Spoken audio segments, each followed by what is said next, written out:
Hello, everybody. This is another little Dissident Files episode. Today, I'm going to be having on Pax of the YouTube channel Pax Tube to talk about Christianity in the context of one of his latest videos. But before we begin, I'd like to thank Pax for coming on and tell us a little bit about yourself. What do you do on your channel? Thanks for having me. It's good to be here. Well, my channel is essentially, uh, I'm like dissident right, Christian. That's generally the broad uh, series of topics I go over. I try to keep things within the very restrictive rules, but you never know when you could get banned. But I generally look at Christian topics, uh, right wing or conservative topics, I guess you could say. I like to look at certain animes because I think that's an up and coming genre of entertainment that's quite relevant to young people. And I think by looking into a lot of it, we can actually get a lot of valuable lessons, especially with how Western media currently is. And I also, my first video was about immigration, and I touch on things like that: political issues, social issues, religious issues, that kind of stuff. Right, and your latest video is, I thought was very good. It was handling some misconceptions that people have about Christianity. Would you like to go over briefly what those misconceptions would are in your opinion? Sure.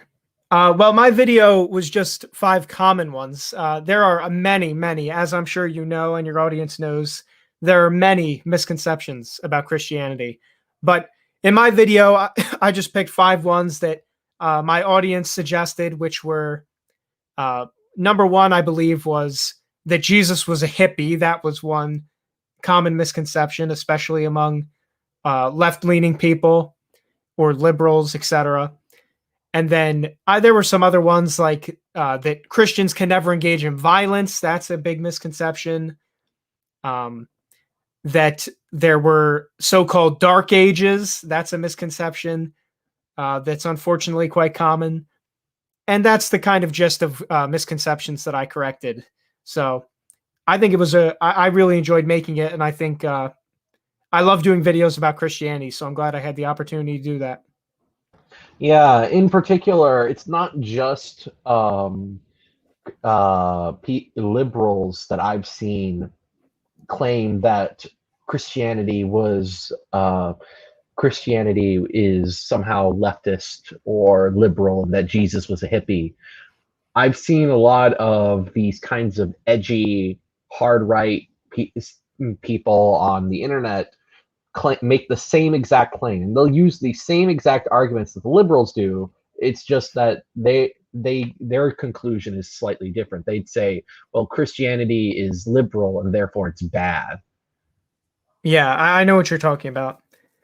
Yeah, Mm, I've seen them as well. Fortunately, I think there's a lot less of them, but they definitely can be a problem because they're a vocal minority.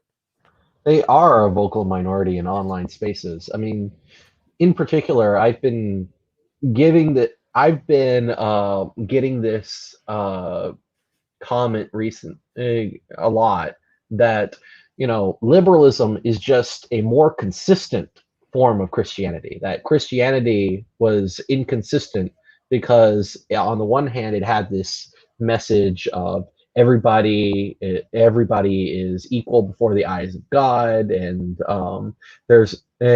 everybody should become a Christian. But on the other hand, it had some based elements to it too that you and I would both be aware of.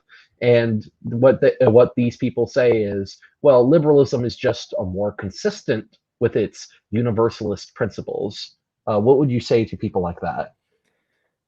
Well, first of all, I would say what they're saying is an interpretation of Christianity. It's not Christianity itself because Christianity, when you look at it, has all kinds of hierarchies. That it very much allows for hierarchy, and you really just need to look at the Bible. What were the ancient Israelites doing? They weren't a liberal democracy. They were a monarchy, an absolute monarchy, where the king, what the king said was law. So that's the ancient foundation of Christianity. So, and then you get into the more recent times of like the medieval period, and once again, we don't see this kind of liberal thought that we would say. So, I think it's just disproven by the history. We really just need to look at the history, and we see that that's a modern interpretation that they are trying to stretch and say this is what all of Christianity really is, but it's clearly not true. But I mean, they would say that this what these earlier Christians did was inconsistent with the principles of Christianity, the real principles of Christianity, wouldn't they? Well, it would depend what they're talking about. Would they say like that Christians, like the death penalty or an absolute monarch, is somehow against the principles of Christianity? I'm not sure. Or warfare?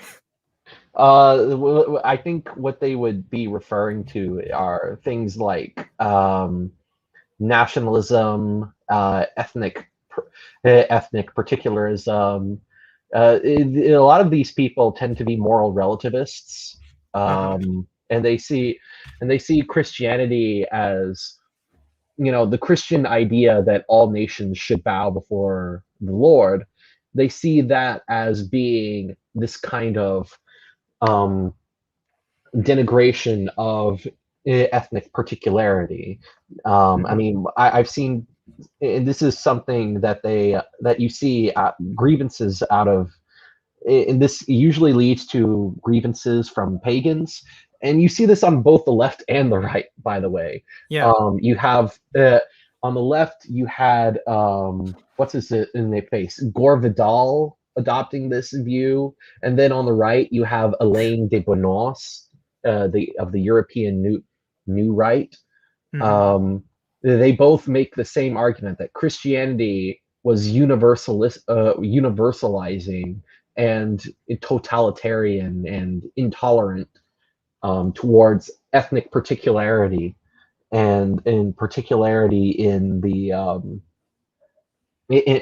in particularity, and in particular it denigrated the traditions of our European pagan forefathers. Yeah. I get what you're saying. Well, I would say I think there is a little bit of truth to that, in that Christianity certainly doesn't place your racial identity or your racial interests as the highest. It is the highest thing that we must worship. It does not do that. But I would counter argument and say, well, did the ancient people, were they thinking in those terms? Were pre-Christians thinking in terms of my race, my ethnicity? I don't necessarily think they were, but the real point is that Christianity does not exclude ethnic, I would say, nationalism or ethnic focus. It just doesn't want it to. It doesn't allow it to be the highest virtue. We have other virtues that are above that, but those virtues are perfectly healthy for and can be perfectly applied to ethnicity, or caring about your ethnicity, or caring about ethnic nationalism. It's not an either or. So I think those thinkers who contest that are incorrect. I also find it funny whenever I see right wing these kinds of right wing pagans like Alain de Benoist start complaining about how Christianity is intolerant and anti-Semitic, coming from a new right leader. Yeah, well, that just shows you. Yeah, that shows you where he's getting his funding. I mean, this is. I mean, it's such. I mean, it's not just the funding. I think what happens is a lot, at least on the right. You see a lot of a lot of people, many of them well-meaning, who look at the denigration of white people in modern Western contexts, and so they want to sort of fight back with a kind of religious zealotry to match the left's religious zealotry. And Right. so they want a religion that explicitly glorifies their race and they want to create a mythology that benefit that is towards this end. And you'll notice that these people, they never argue that their religion is true, only that it will is useful for boosting European morale. And that's a really and they'll actually attack you if you try to argue ask if you just ask them why should I believe in Thor or Zeus or whatever other pagan deity.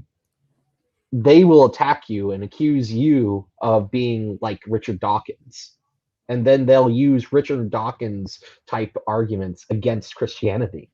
Yeah. You can't.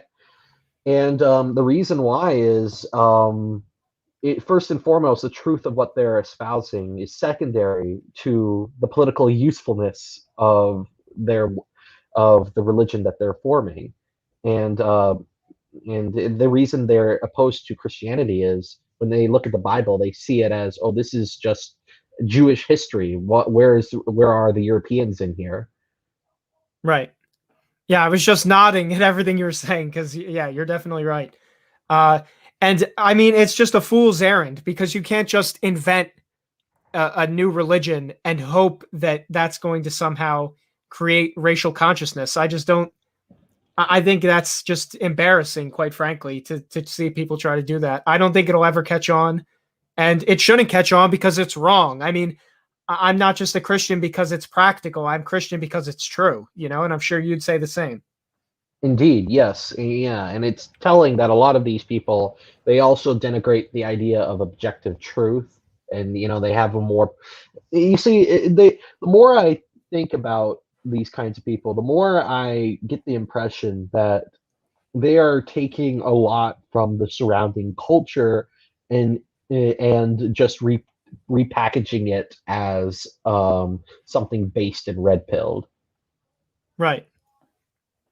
All right. So, I mean, another thing that they will go on about, and this is one of their other grievances, is that this mainly comes from a more Nietzschean perspective that Christianity is life denying because it doesn't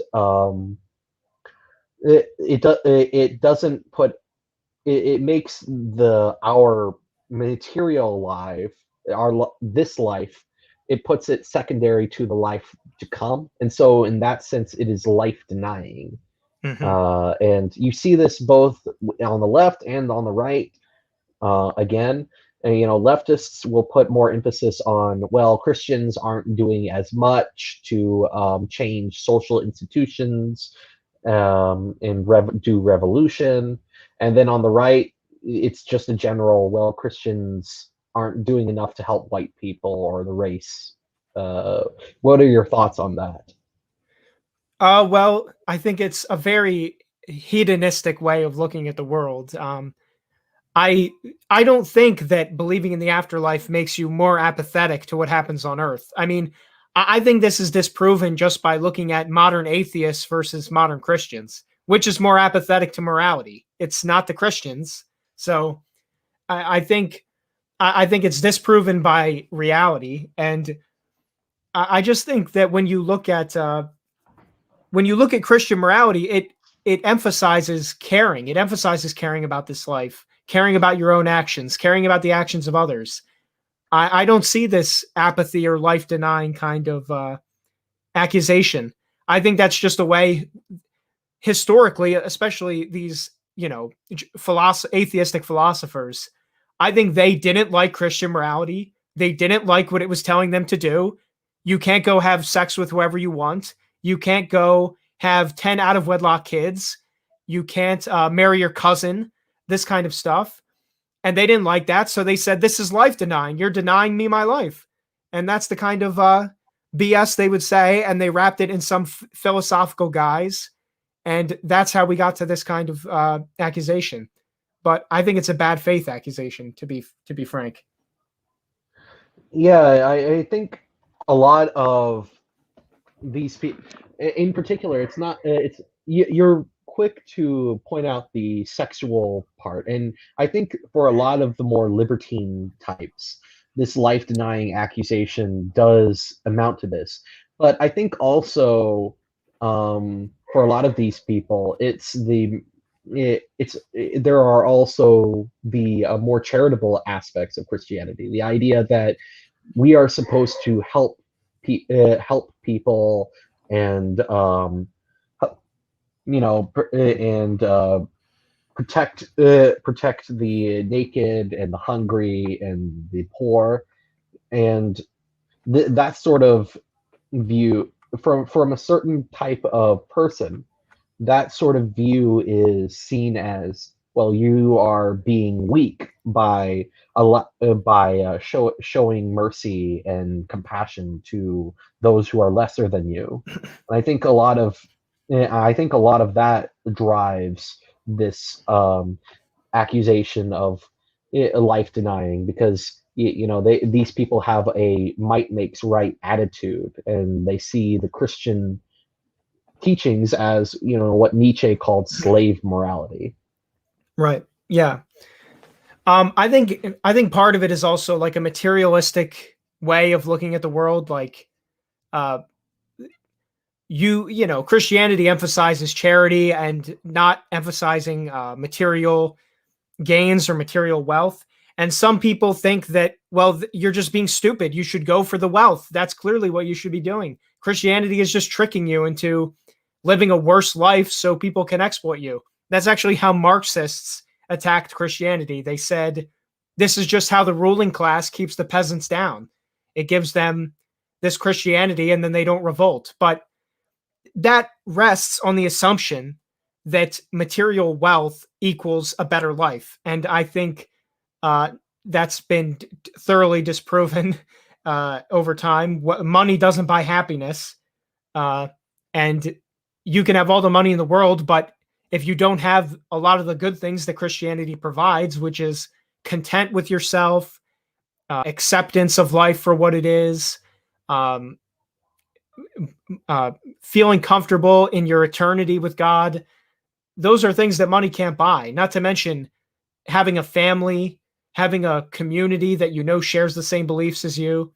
These are things Christianity provides that just atheistic wealth does not. So, yeah, and I would say the same thing about power in general. The idea that if you are powerful enough to destroy your enemies and impose your will onto everybody, that you will be happier that way, I don't think is a very good message, and I don't think it's very appealing outside of well, I think it's very telling that that kind of will to power message is just bandied about by people who in reality are quite powerless right now. I mean, a lot of the people who bandy this will to power message online, if you look at their personal lives, a lot of them feel powerless, and so they espouse this will to power philosophy in order to, look to be more tough and based. And I think part of the thing about Christianity is that humility humility, the Christian virtue of humility, allows us to have a more accurate understanding of what is it that we have, and what is it that we need, and what is superfluous. And I think that is the benefit of a kind of Christian understanding of humility and meekness. yeah, for sure. I just don't see when the thing is, like, these people have had their worldview essentially realized. Like the West is no longer Christianity is no longer calling the shots in the West, and it hasn't for a long time. Which I kind of go over in my recent video. I like talk about how Hollywood has not been controlled by Christians since the 30s, and various other uh, nodes of power in the West have not had Christian influence for a long, long time. So these people have basically had their worldview realized. And are people happier? Are people living more fulfilled lives? No, it's literally the opposite in every way. Drug use is higher than ever. Depression is higher than ever. People are not happy with this post-Christian world. Yeah, I would agree with you there. I mean, whenever I see people on Telegram tell me that, oh, Christianity is responsible for modernity, I just tell them, well, if it's responsible for modernity, it sure did take a while.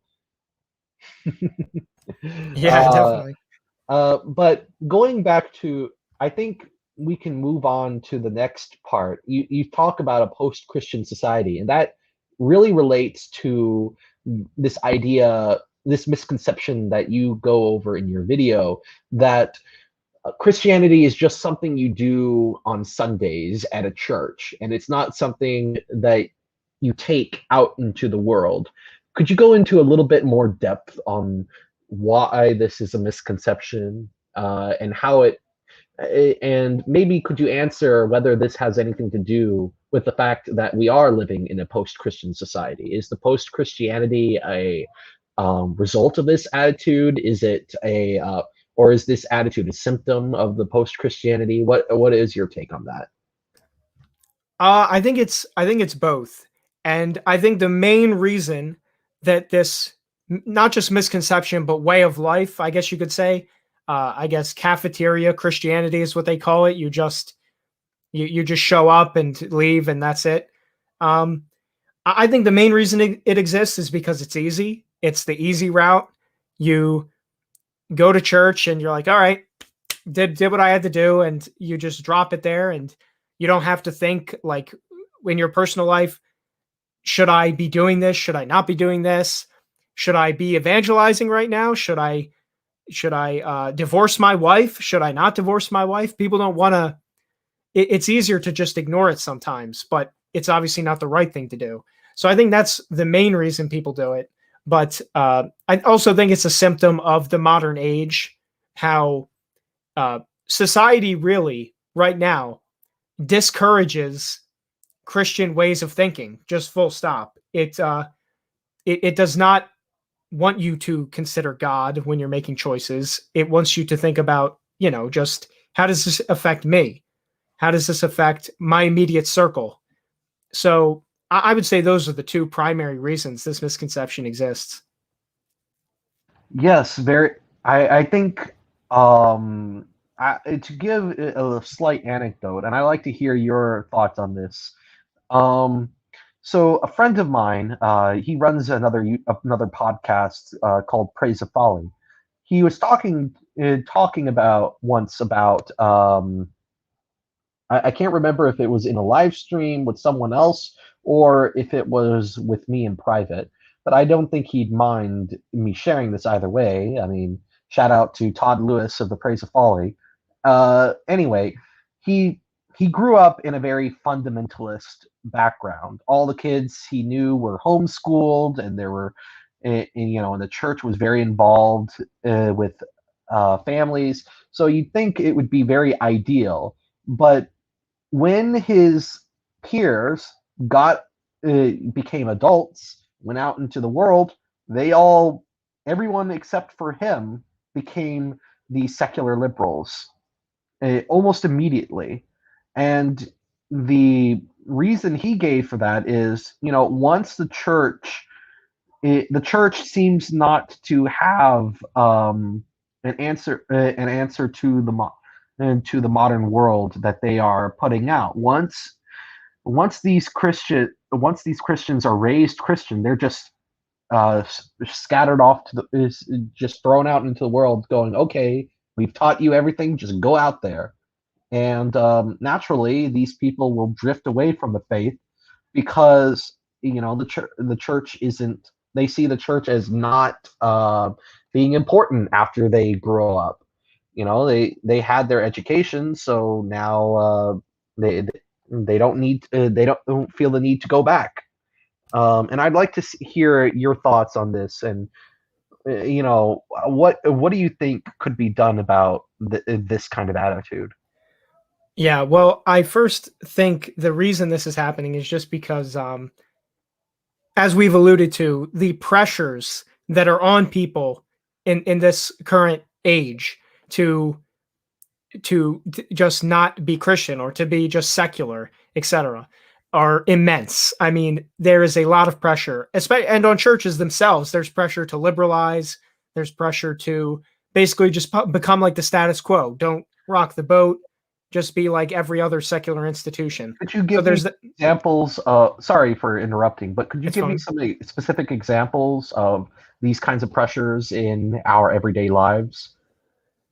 Oh, well, television or social media. I mean, you go on any social media app and look at what the suggested stories are. There's nothing Christian. There's nothing talking about God. It's all talking about, oh, I just got my fifth tattoo, or I here's why I'm LGBT. This kind of stuff. That's what's put in everyone's face as soon as they go out into the and look at any kind of media, really, with few exceptions. So that's a kind of pressure that we experience in our everyday lives. Or it's just the fact that uh, really there's no longer anything in society that is pushing people towards a church. You grow, you're born and you go to a secular school that doesn't require any kind of church attendance. The best you can get is either going to a religious school or get put in CCD, but that's on your parents. Sports are secular. There's nothing pushing people towards a church in there. And in media, there's nothing pushing people towards the church or Christianity in the media. Other than a few exceptions. So, and certainly not on social media, other than channels like us. So, these are the kind of pressures. It's just not even so much pressure to not be Christian, as much as just the lack of things pushing people towards Christianity and pushing them into a secular way of thinking. So those are the kind of examples I would say. I would also say that the this kind of I honestly think that a lot of it also is this kind.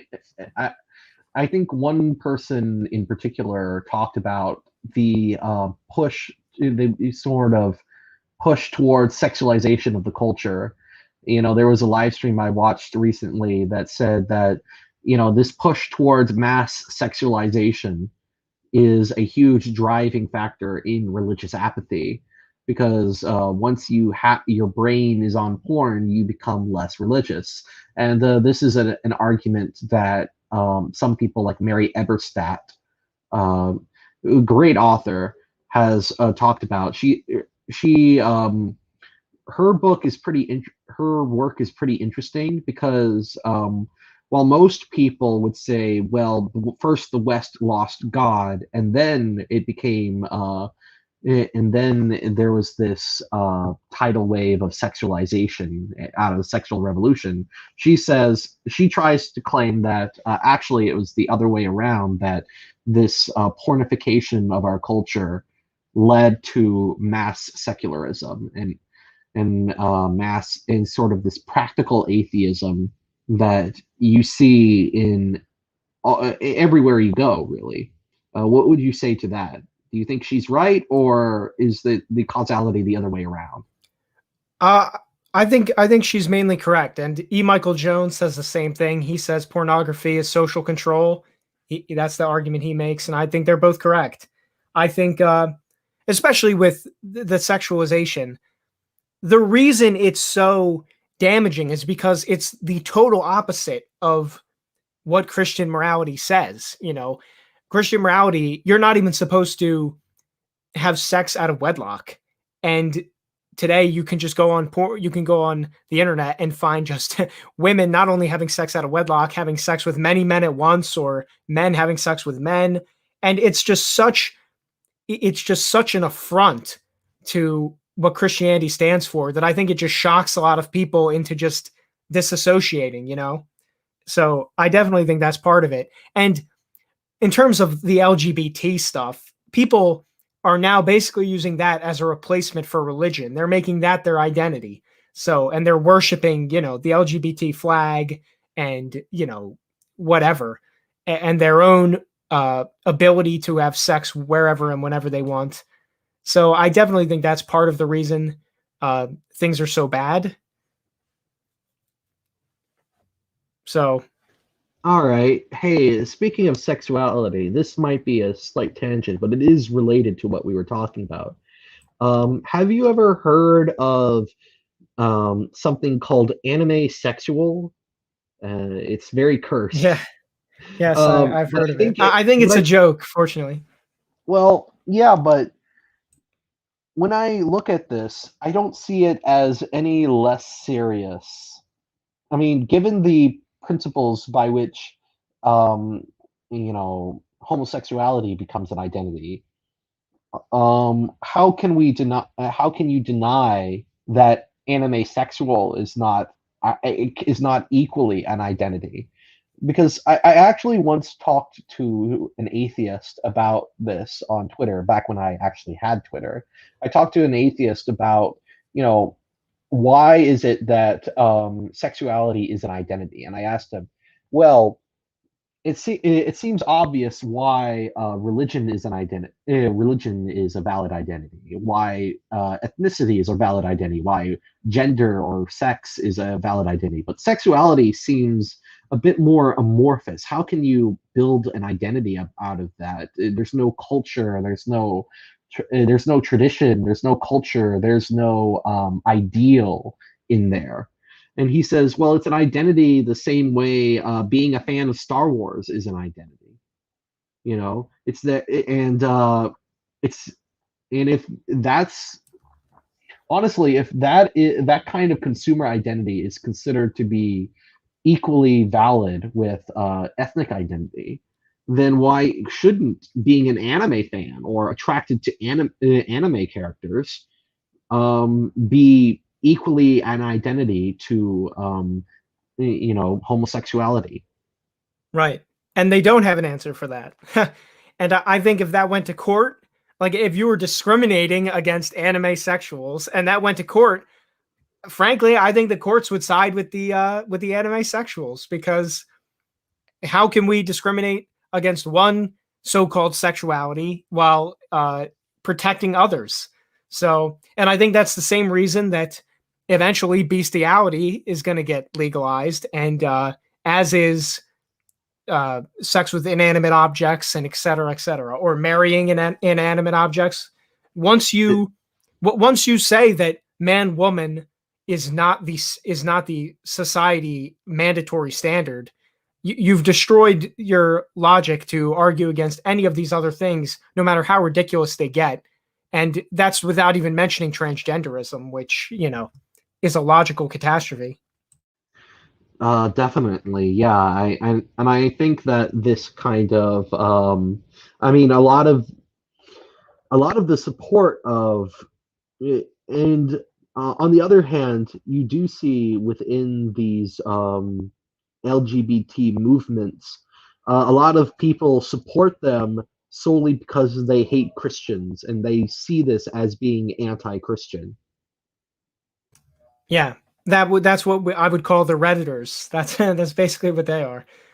And I think a lot of it is because of the media, and who the people in charge of the media. They really have been pushing anti-Christian messages for a long time, and it's filtered into the public consciousness, and it's been no different in modern social media. If you go to Reddit and go to the atheist forum, it's basically a giant alliance of atheists and LGBT, et cetera, just hating on Christians 24/7. That's all they do. So, and they reinforce each other, because then people become pro-LGBT just to stick it to the Christians. Or, it's just bad. It's really demonic if we're really going to be honest about it. I think there is demonic influence in all of this in one way or another. Definitely. But how the last thing I would mention on this particular topic, what do you feel? How do you feel about the assertion that, well, it seems like Christianity is dying? You see all these numbers coming in, that in the West, that people are less Christian than ever before, and this is a sign in that maybe it would be best if we abandon Christianity because it's a dying force. Well, first of all, again, we would say, well, Christianity is true, so we can't just abandon it, even if it's in a dark time. We can't abandon the truth. But Christianity, I wouldn't say is dying. I think it's shrinking in the West, which is bad because we're going to have millions, potentially billions of souls going to hell who don't have to go to hell. They should be saved, but they're not being saved. But I think in a way it could be a positive in that the Christians that we have left are kind of going to be the cream of the crop because they're the people who have faced all the things that modernity has thrown at them and they've come out the other side Christian. And I think in a way we're going to be left with some really good Christians going forward because they're going to be the people who could resist. And I think that's one of the white pills among the black pills in terms of the future of Christianity in the West. Right. I would also add that, a lot of the there is a despite the fact that Christianity is shrinking in Europe, a lot of the people, Christianity is a growing force in non-European countries like Africa, and given the kinds of immigration policies that atheists tend to support in mass, I don't think that our European countries will be without Christianity for too long, given just demographic change. it's Right. Well, not it's not even just immigration. It's also that religious people have more kids, and we could potentially see, maybe not in our lifetimes, but far into the future, because religious people are the ones having kids. There's going to be like a biological instinct towards religiosity among the future populations because all the people who are biologically just predisposed to atheism didn't have kids, and the people biologically predisposed to religion did have kids.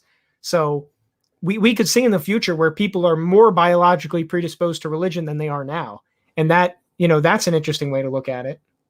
Yeah, I think I think one of the problem I see one potential problem with that though is, you know, a lot of a lot of the a lot of Christians I see, they they might a little they how should I put it? A lot of You see this a lot with LGBT types, but it goes for secularists in general, that they don't reproduce, they recruit. And the idea is that they don't grow their numbers through making families and having children. They grow their numbers by going to the kids of conservative parents and sort of trying to indoctrinate them into a more secular worldview, and entice them into abandoning the faith of their fathers. So, in a sense, you could say that these people rely on conservative Christians having larger families to sustain their numbers. But I'm not sure if unless these people who are being raised religiously uh, maintain their faith, I'm not sure if the demographic change is going to be on the side of Christians? Well, you're definitely right that that is how they reproduce. They reproduce through indoctrination, through the media, through their propaganda, etc. But yeah, like I said, this is a theory. I can't guarantee this, but it's just one way things could potentially go. They're going to be eventually. It's going to get to a point because that's how they reproduce through propaganda. They don't reproduce through biology. It could get to a point where they're now working against biology because they're trying to indoctrinate people who are biologically resistant to the propaganda. That could get interesting, but that would be my counter argument to that. But like I said, it's just a theory.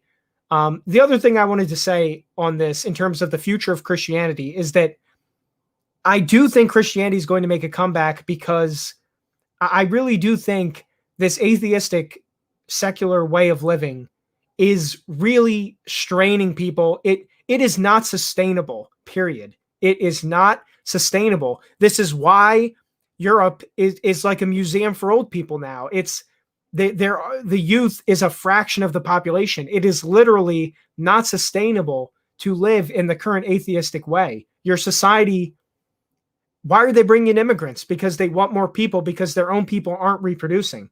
So you can only sustain that for so long before reality and nature come to pay. You have to pay the piper. It's happening to Japan, same thing.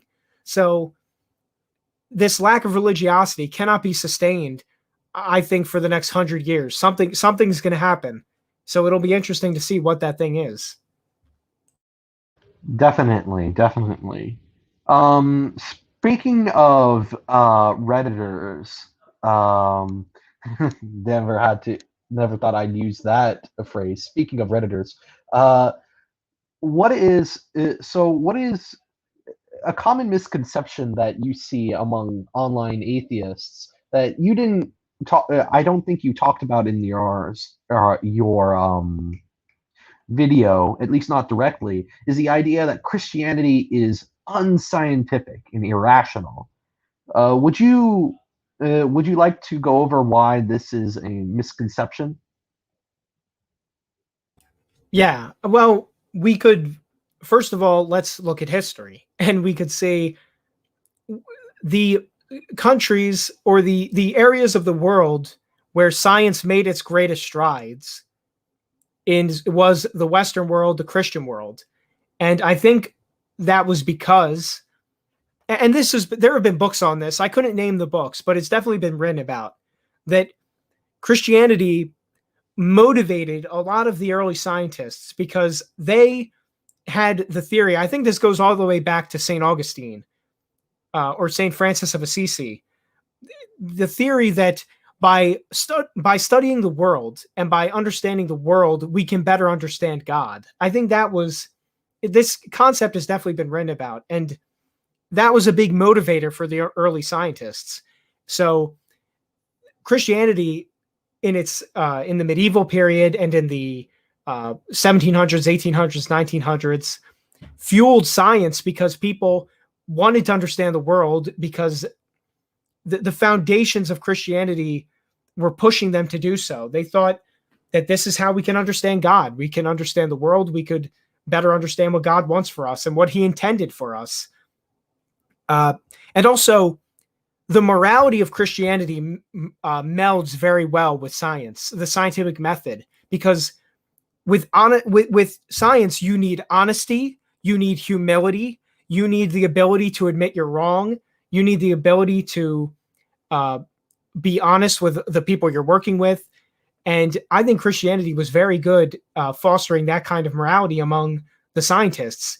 When you look at these current scientists that we have now, I think there's a lot of deception.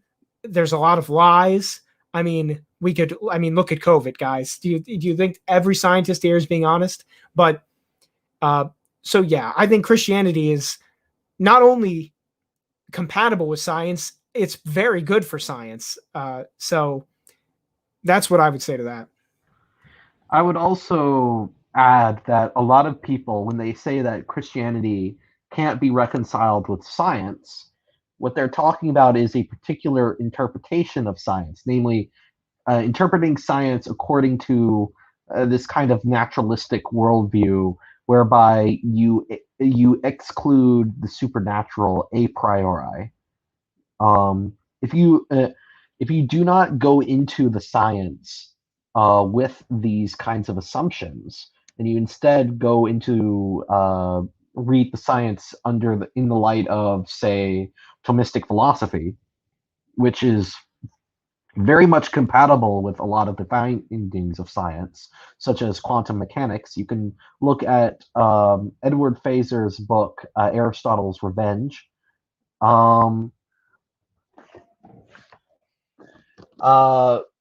the the science doesn't necessarily push in the direction of atheism and nihilism and hedonism. It just doesn't. And in fact, there are places in which it does not do so. And a lot of these Reddit type atheists they'll complain about the Bible having the book of Genesis says this, or there's a talking snake and a talking donkey, and they'll say this is all proof that Christianity is unscientific, as though miracles were.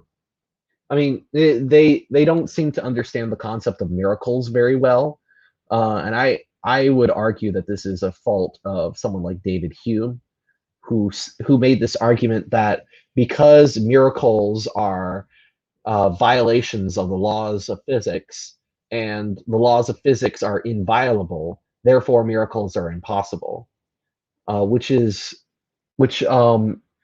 it doesn't really. It shows a lack of understanding of how Christians believe God relates to the laws of physics, whether you're taking a more Newtonian view, where God is directly intervening into nature and causing the laws of physics to happen, or whether you have a more Thomistic view, where God endowed purposes into the natures of things at their creation and sustains their existence at all times. Yeah, either of these views show that either of these views allow for miracles to occur. Yeah, I mean, God wrote the laws of physics, so of course he can violate them. I mean, it's a silly way of looking at it, because a miracle by definition is something that should not be possible. That's why it's a miracle, because humans are not capable of it. Humans are not even in some cases capable of understanding it. That's why it's a miracle. And of course that would mesh with Christianity. The whole reason we knew Jesus was the Messiah is because he was able to perform miracles. And we know they wouldn't be possible unless it was divine. So yes, that's a stupid, childish view these atheists or Redditors, whatever, have, that somehow a religion, a God figure who created everything, who created time, space, reality, physics, would be bound by those things. Of course he wouldn't be. So, and this is kind of, this goes way back to the very beginning of these kind of arguments. So Definitely, yeah. David Hume was a huge figure in this, as were the sort of Scottish Enlightenment empiricists in general. But beyond that, the last part, the last thing I have here that I wanted to talk about was specific to Catholicism. Now, you are, if I'm not mistaken, you are a Catholic, right? correct.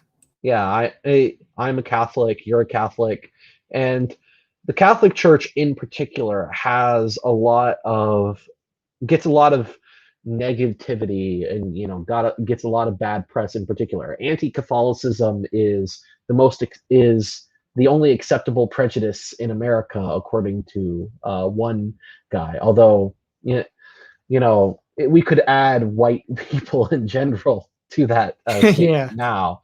But back in 2001, definitely anti-Catholicism was the last respectable prejudice, and it's one that America has had for many, many, many years. Since our founding. Our founding was the founders of our country were strongly influenced by the Puritans, and the Puritans, as a religious group, were founded because they thought the Church of England was too Catholic, Right. which gives you an idea of the mindset of the founding fathers and the people who colonized America. Well, yeah, and the founders were also influenced by Freemasons, which was like it started as an anti-Catholic cult, essentially. Yes, exactly. So what I'd like to go over is, in particular, there are these assumptions amongst even even conservative Christians that the Catholic Church is this force of evil, that the Pope is the Antichrist, and they'll talk about, oh, there are these satanic images in the Vatican, and what do you have to say about things like that? Well, it is clear that the church is under extreme pressures from both outside and inside to liberalize, to change ancient teachings, ancient understandings of what the Bible means and what the church stands for. Uh, and there are definitely within the Vatican some modern constructions that are very sketchy and probably were built by people who were anti-Catholic. Let's just put it like that. Uh, but I'm not sure how much of the Vatican is in on it, how much they're just afraid to stand up and challenge it because they know the people who are behind it have the power to really cause damage. But I'm a critic of Pope Francis because I think he's done a lot of disappointing stuff and he said a lot of things he shouldn't have said. He should have been wiser to how the media was going to interpret some of the things he said. So I definitely get the criticisms of the Catholic Church, but at the same time, I don't see any other church who's doing better, and I still think the Catholic Church is the true church. It's the historically true church. It's facing extreme challenges right now, but that's not reason to abandon ship. That's reason to fight harder. We need to fight harder. We can't run away. So that's what I would say. Oh yeah, I totally agree. I actually made a video once about, if you're a Catholic, stay Catholic. And my message was exactly that. The fact that the church is under this kind of attack, I mean, I compared it to a son. The people who abandon the church because the church is beset by all these secular forces, I compared them to people who would abandon their own mothers if they were being attacked by a bunch of thugs and hooligans. If she was being attacked by a bunch of thugs and hooligans, like, this is, honestly, I don't think the fact that the church is under this kind of pressure is a sign that the church is somehow suspect. We've had bad times in the church before, and we've overcome them. We're and I think there's one expression that the Catholic Church always buries its undertakers, and I think it's very much in the spirit of what we have to deal with. We have to learn to persevere. We have to learn to understand that the surrounding culture is very hostile to Christian belief and the Catholic faith in particular. Um, I mean, the entire Enlightenment, you can there were a diversity of believers in the Enlightenment, but the one thing they all had in common was that they all hated Catholicism. Uh, at least even the Catholics who were part of the sort of Enlightenment movement and modern movement, they hated traditional Catholicism. Jansenism was the name of a very popular heresy at that time. And it was, you can look that up. And I think this kind of attitude towards the Catholic Church of, oh, they are a bunch of, they are a bunch of evil antichrists. The Pope is bad. He's and therefore Catholicism is false. I mean, Catholics have had bad popes before. You don't judge Catholicism by the fact that we had a few bad popes. Right. You judge Catholicism by the overall tradition of producing saints. Right. By the way, your mic is getting a little that is my robotic. Wi-Fi. That is my Wi-Fi. Oh, okay. I can still hear you. It's just a little robotic, but you're good. Well, maybe you could perhaps wrap it up with what are some other, while I'm fixing the things before you're back to normal. You're back to normal. Okay. Perhaps you could talk a little bit about why you think Catholicism is the right form of Christianity, why it's the true church. How did you come to that conclusion? What are your reasons? Well, I think the history. I think if you follow history from the beginning, from when Jesus passed the torch to Peter and started the church, I think the apostolistic, I forget how to pronounce it, but the succession leads to the modern Catholic Church. Apostolic succession. Exactly.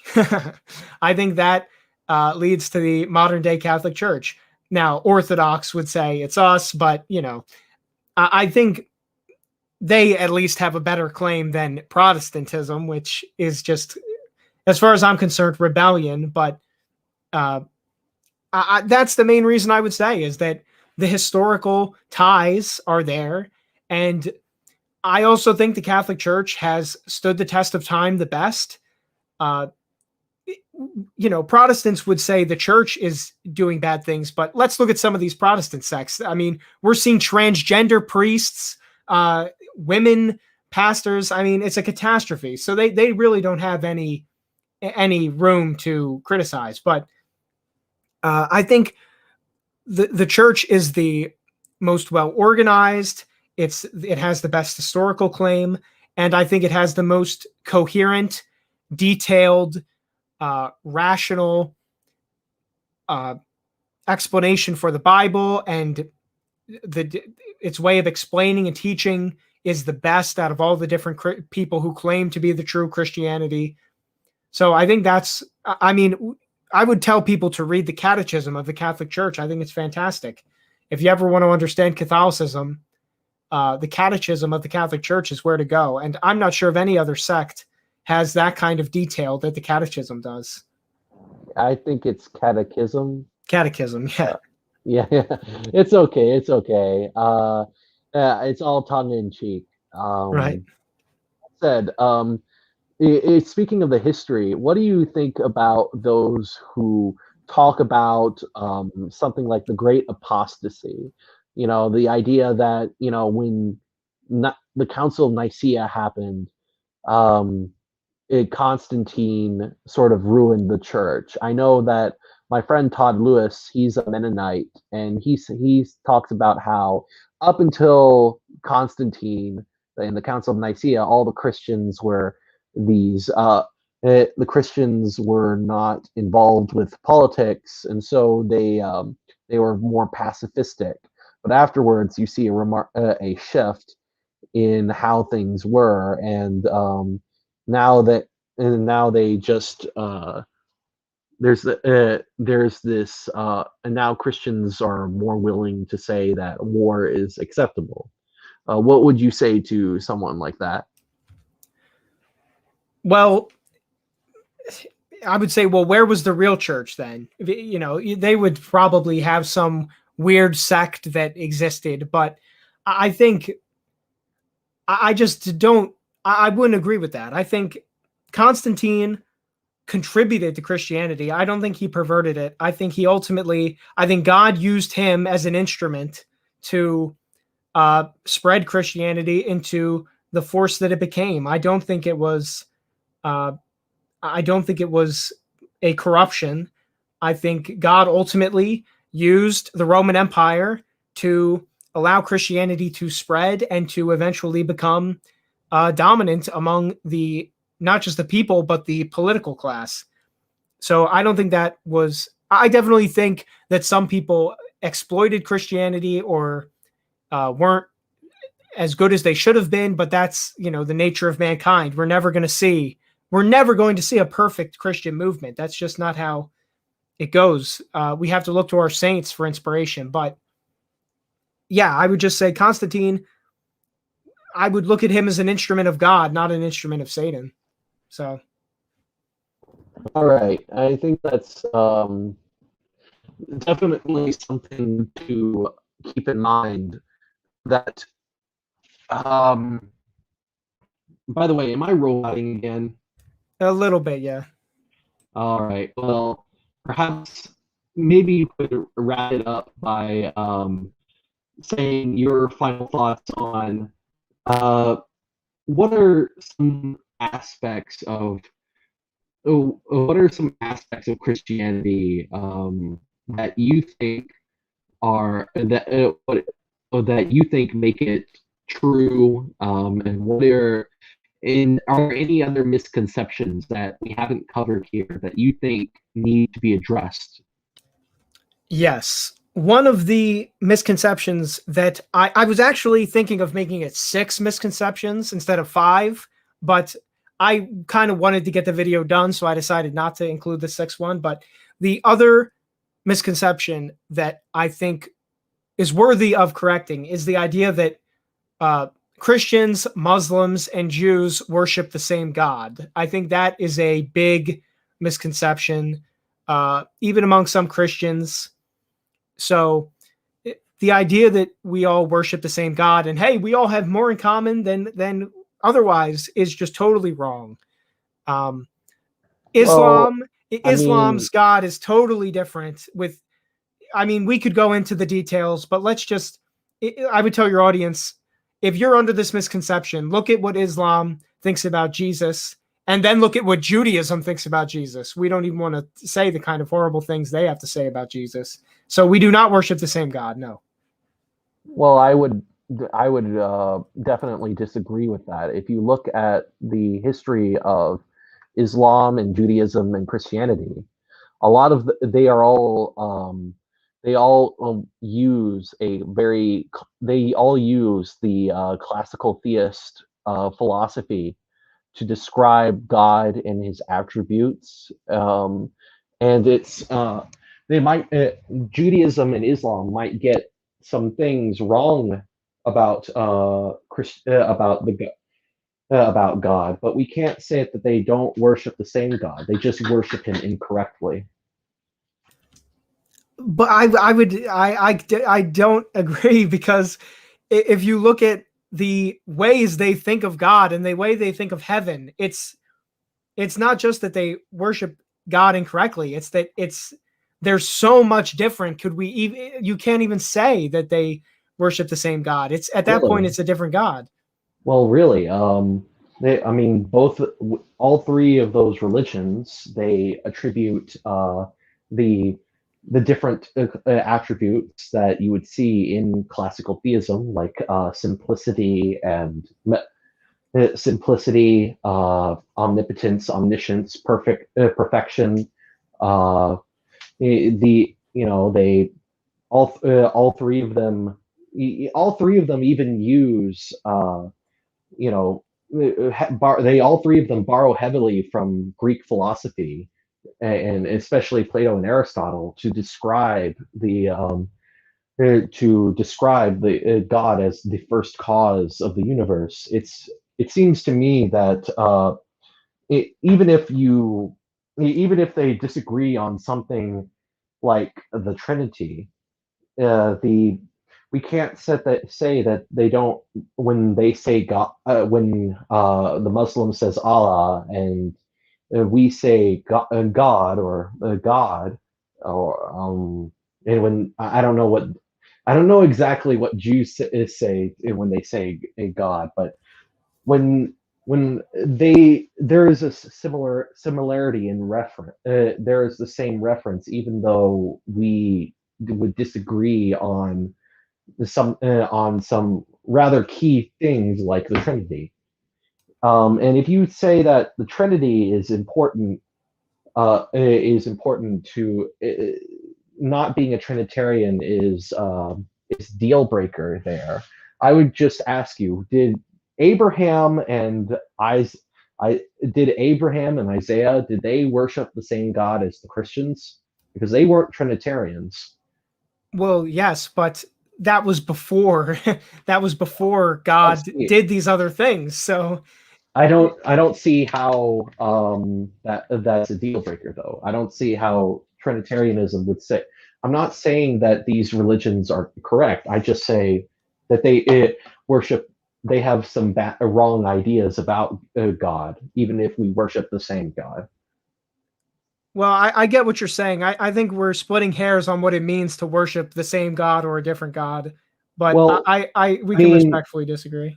what I would say is, well, let's say that we both are talking about Plato, the student of Socrates, but you think that Plato was a demigod, and that he was a demigod, the son of Apollo, and that he could shoot lightning bolts from his eyes or something like that. We would have some very big disagreements about what Plato is like and what he did, perhaps, but we are still talking about the same historical figure. And that's how I think the relationship, how I think Muslims, Jews, and Christians talk about God.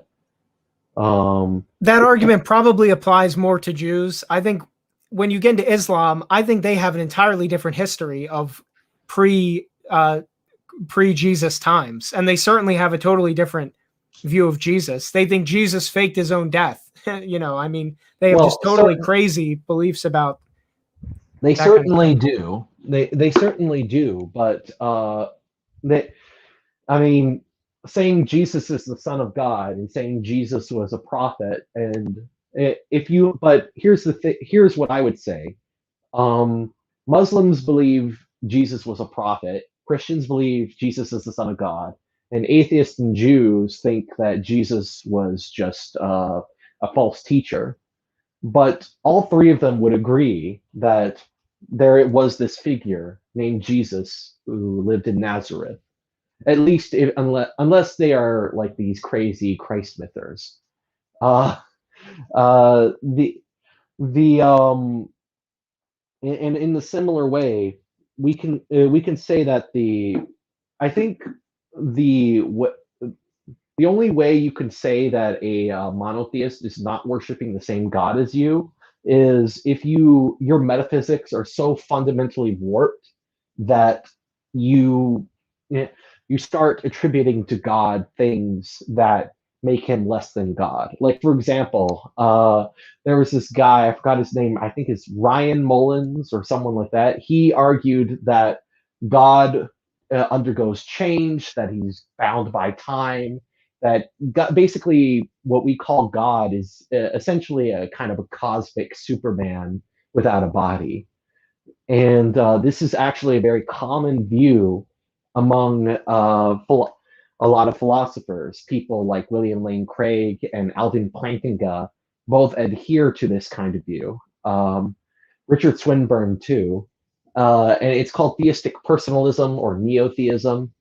And I would say that those people are not worshiping the same God as other Christians, because if you look at how they formulate God, how they look at God and how they approach God, they don't approach God as they approach God in a very fundamentally different way. Their fundamental metaphysics is very different.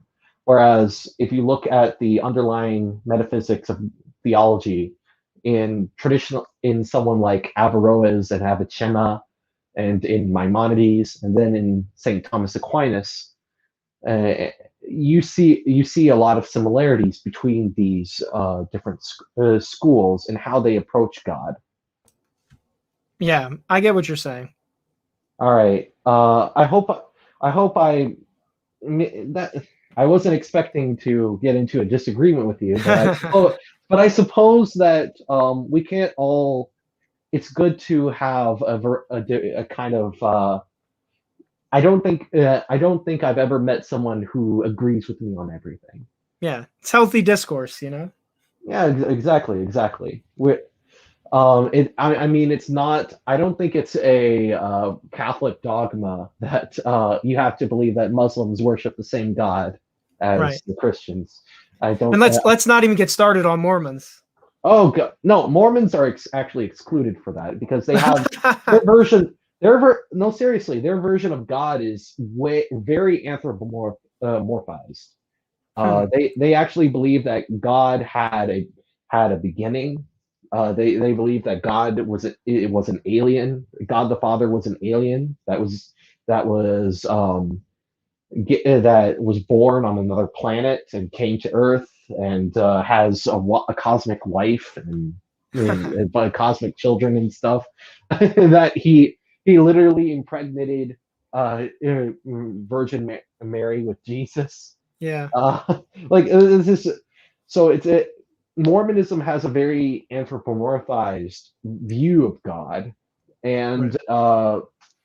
that's why they are excluded. I mean, the people who anthropomorphize God too much, or the people who say that God is identical to the world or the world is part of God, those are the people who are not worshiping the same God, Hmm. in my opinion. I get you. Um, so I will now. This not you do make that said. I do think you make a good point that some Christians they try to downplay the differences between Judaism and Islam, and they'll say this is something that my parents, who are more conservative Christian, who are conservative Christian types, they'll say that Judaism is basically like Christianity, except they don't have the New Testament, Right. and they have this, they're completely ignorant because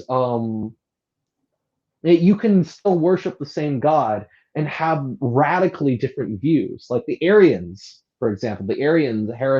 heretics, they worshiped the same God, but they denied Jesus was a divine figure. They thought that he was some kind of super angel, Hmm. or something like that. He thought that they thought that Jesus was a creature, and